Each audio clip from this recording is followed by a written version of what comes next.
In this episode of The Water Table, we will be talking about a lawsuit that is challenging the Swampbusters federal law. Enacted in 1985, Swampbusters was there to prevent farmers and landowners from draining wetlands. However, this lawsuit isn't about draining wetlands. It's about the federal government not paying for land that they consider a wetland, when some of it may or may not be, and according to the landowners.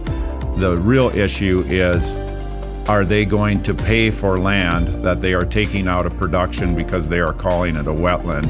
And if they're not willing to pay for that, but have farmers or landowners no longer use that land for farming purposes, they are violating the Fifth Amendment.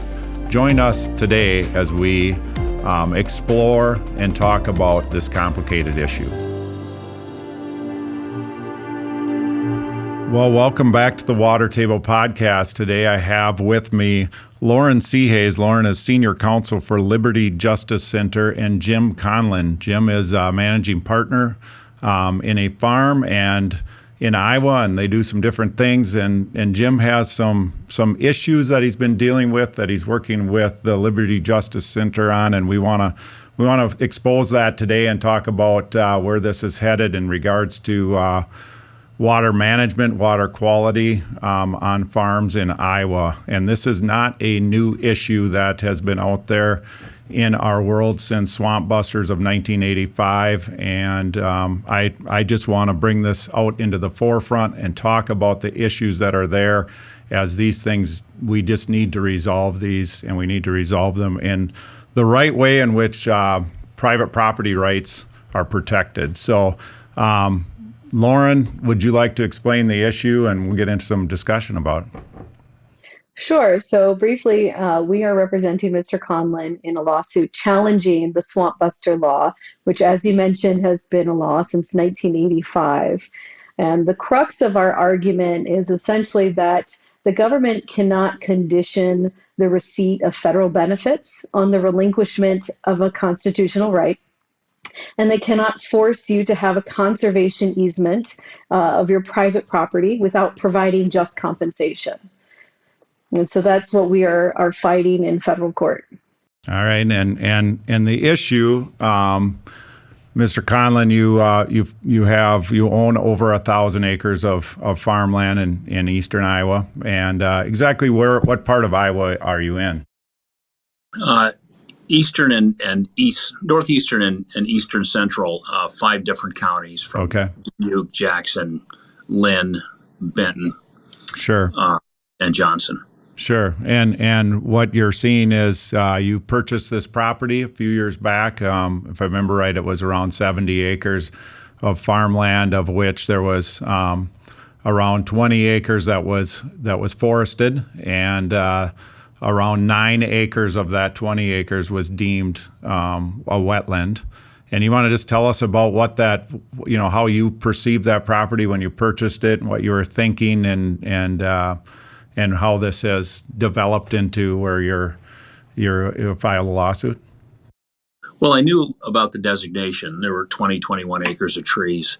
9 acres of that 20 or 21 acres had been designated wetlands. It struck me as very odd, since it wasn't wet. Mm-hmm. There was no part of it that was wet. There's actually a stream in another part of the property, but that's not wetland. The part that is dry, part of that is wetland. And so I applied to have it reconsidered. It just seemed like a mistake. And they looked at it and said, no, we're not going to look at it anew. It's wetland. And gave me a new set of maps. And then I began to explore, well, what can I do with this? By the way, I have a law degree. And I practiced law for a lot of years. I don't anymore. And I read the statute.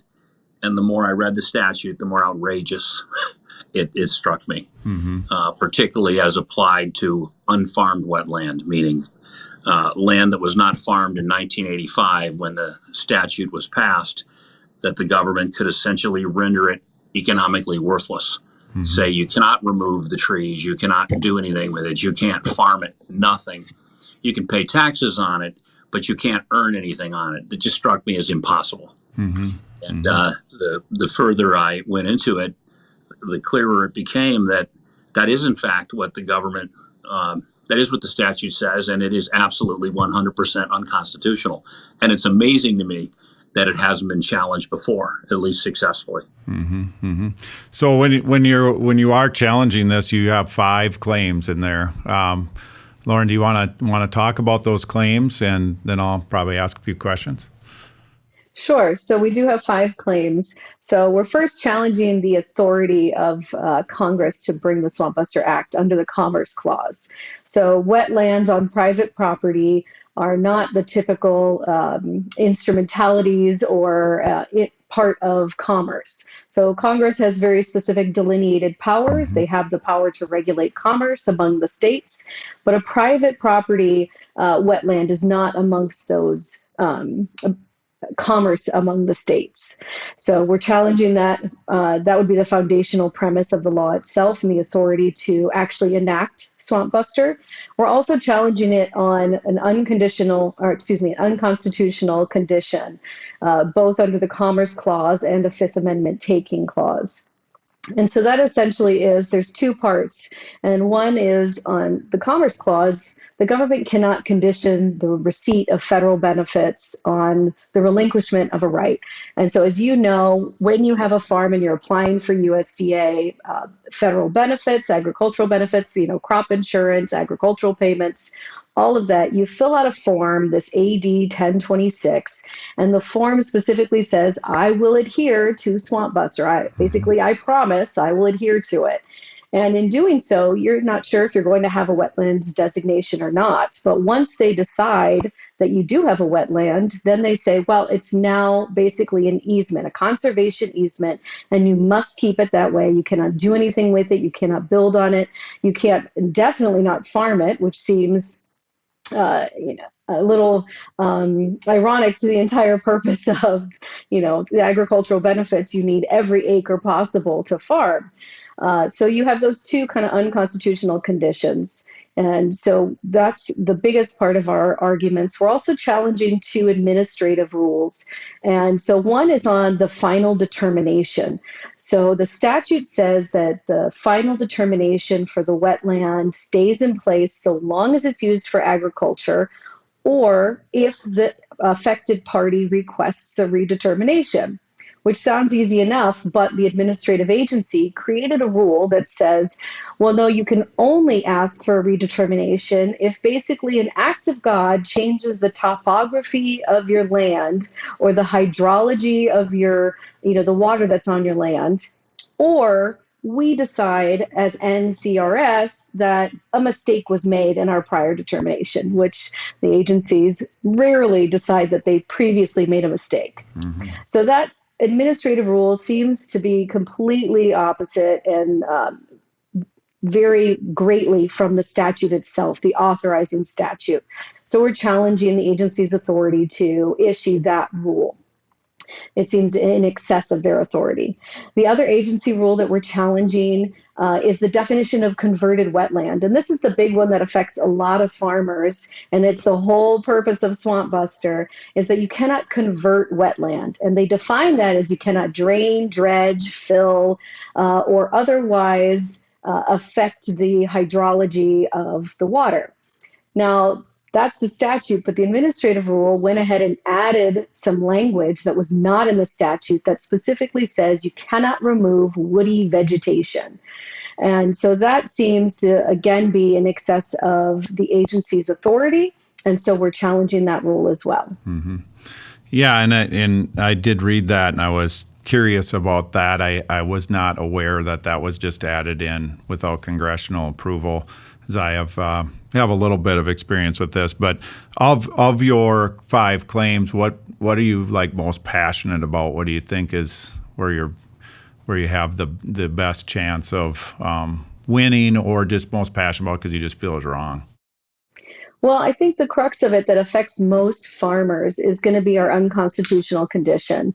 If this was a situation like, let's say, for example, Social Security, if the federal government said Social Security recipients cannot get benefits unless they promise to not own or bear any firearms.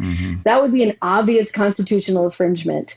And the same thing is going here. The government is saying, well, we'll give you these federal benefits if you promise to not use your private property in any way, shape, or form, thereby relinquishing your right to just compensation. So, because the government has the authority or the power of eminent domain to take private property when it's for a public use, but when they do it, they must pay just compensation. And so that's the other part of this issue, is that if the government decides, well, yes, part of your property is wetland, but they're making you hold it in essentially a conservation easement in perpetuity. Because as long as you use it for agricultural purposes, it has to be in conservation. It has to be in preservation. You can't have an ag building on there. You can't farm it. You can't build a home on it. You can't do anything with it.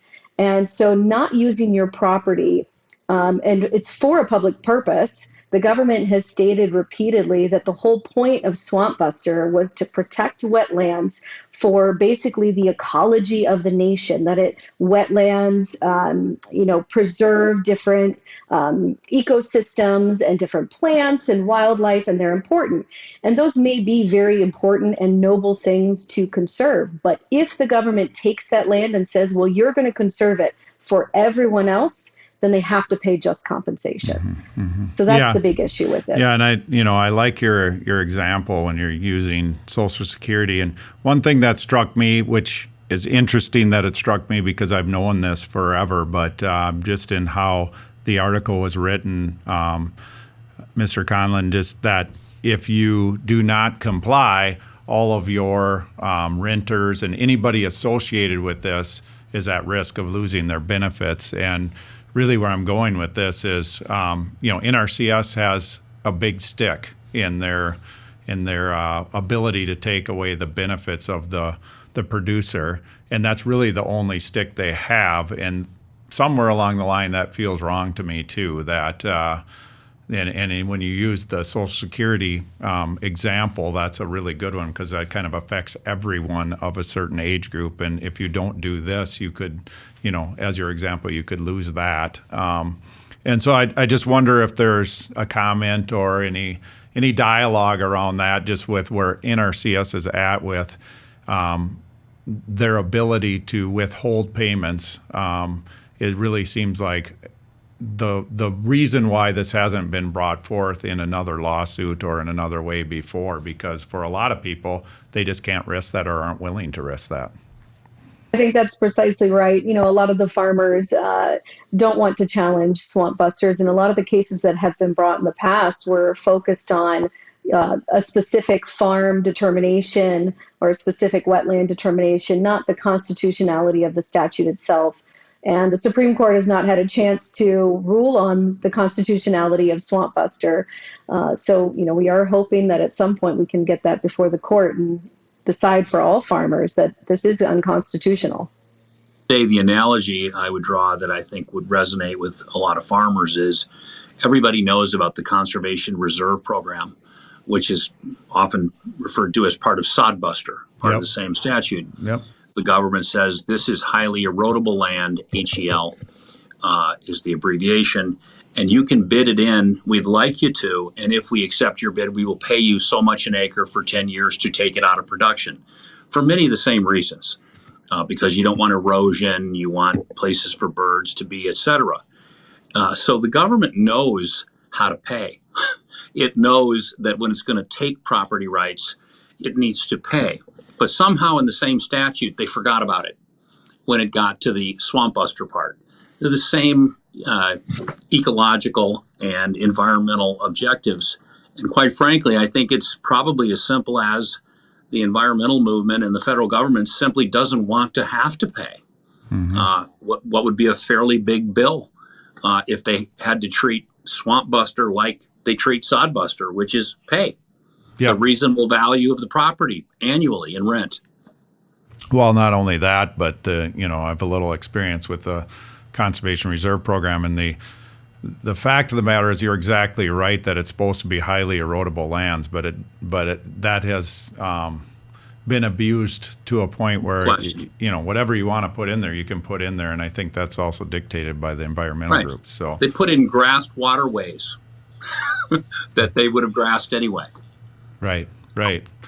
And the other thing that this is a little bit away from what we're talking about, but that struck me when reading this is that, so often you hear that our government really is trying to support the small farmers and the small family farm when in the truth, it feels like policies like this is that they're really supporting less and less farmers, and the bigger the better.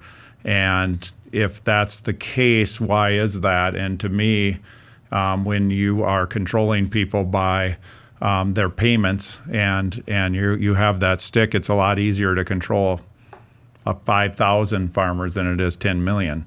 And so that does feel a little bit like how this has gotten to where it is at. Is there are so many stories, and yours is a very common one. There's some that are a lot more outrageous out there of, where they, I had a customer that had a telephone pole that there was a storm that went through, blew over the telephone pole. They put new ones in, and they went right through the main that had been in place for 50 years, blocked about 10 acres of farmland, and that was wet for about 10 years before they got approval because they said, no, that's a wetland, even though that had over 50 years of cropping history. So, that's outrageous. And these things happen.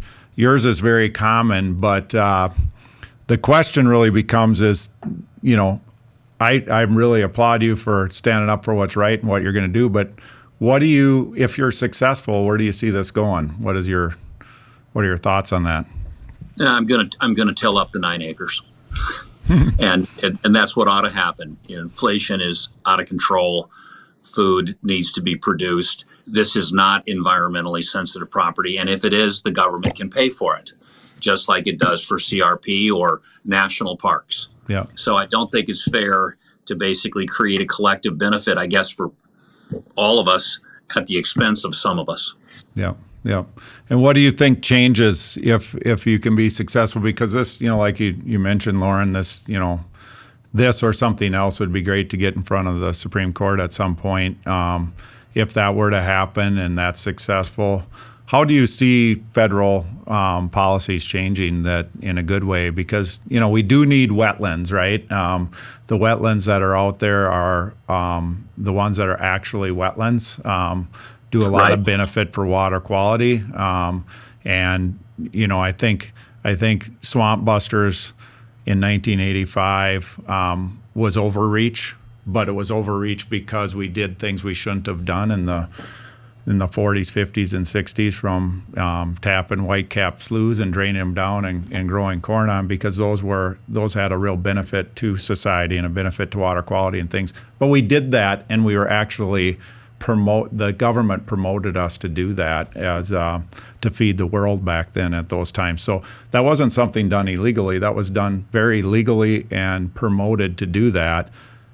But when they saw that it was affecting the environment, then they went too far with Swampbusters. And so now we're a long ways past 1985. I mean, a long ways. It's frustrating it's taken this long. But now that we are, how do you have any thoughts on how you would like to see policy created to handle this?